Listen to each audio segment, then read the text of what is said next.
ngoja nikufunue ufahamu kidogo. Nini maana ya kuomba kwa imani?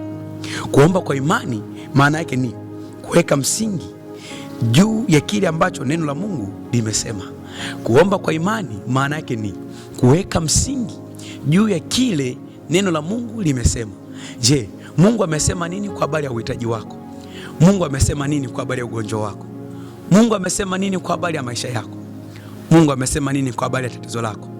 Mungu amesema nini kwa habari ya ziki yako, kwa habari ya mateso yako? Kwa hiyo kile ambacho Mungu amesema kwenye kitabu chake kile cha Zaburi ya 107, ulituma neno lake ili kuponya na kuokoa watu kutoka kwenye maangamivu yao. Maana yake ya kwamba ni kuweka msingi juu ya kile kitu ambacho Mungu amekisema. Ombeni nanyi mtapewa. Huko ndiko maana ya kuomba kwa imani. Kuomba kwa imani ni kuweka msingi kile ambacho wewe unakiamini, kile ambacho wewe unakitegemea, kile ambacho wewe unakitazamia. Weka msingi wako hapo kupitia neno la Mungu. Na ndio maana Yesu alisema kwamba ayesikiaye maneno yangu na kuyafanya atafananishwa na mtu mwenye akili aliyechimba chini sana, akaweka msingi wake juu ya mwamba. Mafuriko yalipokuja, mvua zikanyesha, pepo zikavuma, zikaipiga nyumba ile, haikuanguka. Maana yake nini? Alipoweka msingi juu ya mwamba, maana yake aliamini, alijua kwamba katika hiki Mungu amesema hatoniacha. Katika ugonjwa huu Mungu alisema hataniacha nikafa. Kwa nini? Kwa sababu sitakufa bali nitaishi. Hata katika ugonjwa atasurvive. Kwenye mauti, mtu anapopitia vipindi vya ugonjwa unaopelekea mauti, ana survive. Anasema yuko Mungu anayenifanya kuishi ndani yangu. Hiyo ndio maana ya kuomba kwa imani, ni kuona unyoofu wa neno la Mungu pekee na sio katika kitu kingine.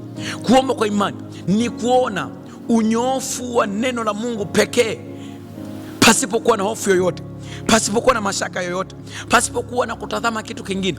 Tunaposema ni kuweka msingi kwenye neno la Mungu, kwenye kile Mungu amesema, maana yake unaona unyoofu wa neno la Mungu, unaona unyoofu wa wazo la Mungu, unaona unyoofu wa njia za Mungu, unaona unyoofu wa mapenzi ya Mungu, unaona unyoofu wa haki ya kiungu inayotimilika kwenye maisha yako.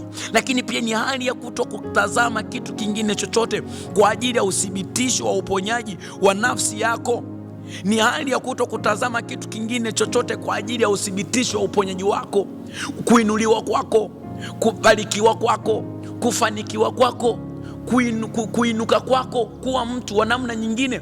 Unaona kwamba pana namna ya kutokuwa na kwamba kama asingekuwa Mungu wewe usingefika hapo. Maana kwamba unatazama kwa uangalifu, unaangalia kwa uangalifu ya kwamba Mungu ndiye amenisaidia, Mungu ndiye anaweza kunisaidia. Lakini ni hali ya kuona neno la Mungu ni chanzo cha ukweli wa mwisho. Kuna vyanzo vingi vya ukweli, lakini sio vya mwisho. Na ndio maana maandiko yanazungumza kwamba wanadamu wanasema, lakini Mungu analo neno kwa ajili yako. Wanadamu wanaweza kuongea mambo mengi juu ya maisha yako, wanaweza kuongea juu ya kazi yako, juu ya watoto wako, juu ya ndoa yako, juu ya mafanikio yako, wanaweza kusema mambo mengi sana, lakini Mungu anaweza kusema neno moja ambalo kanyamazisha wale wengine wote.